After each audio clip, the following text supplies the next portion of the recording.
Habari gani mwana Keo TV, kama ni mara yako ya kwanza tafadhali subscribe na turn on notification. Karibu katika ulimwengu wa siasa. Jina langu ni Dio Keo TV. Aliyekuwa mbunge wa jimbo la Nzega vijijini kupitia chama cha CCM Dr. Hamisi Kigwangalla ameshauri kufutwa kwa namna yoyote itakayowezekana kufutwa kwa kesi inayomkabili mwenyekiti wa chama cha demokrasia na maendeleo Chadema ambaye ni Tundu Antipas Lissu.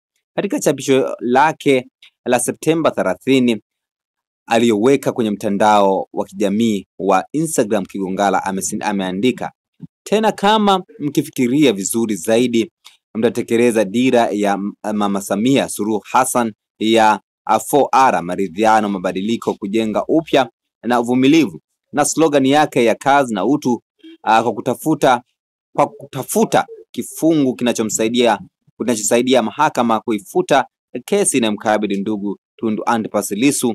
Katika hatua nyingine, Kigwangalla ambaye pia ni waziri wa zamani wa maliasili na utalii amesisitiza kutopuuzwa kwa sauti za wananchi juu ya mambo mbalimbali yanayoendelea nchini.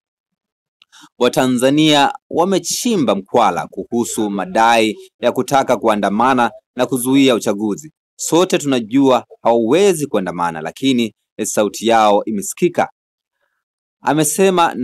Amesema tunawasikia, tunawapuuza, tutoe uongozi, tuunganishe taifa, tulijenge.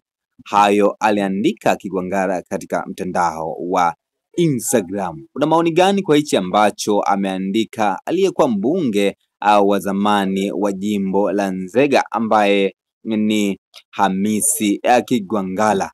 Tafadhali shusha maoni yako katika sehemu ya comment section hapo. Jina langu ndio Keo TV. Tutana wakati ujao katika masuala ya kisiasa. Bye bye.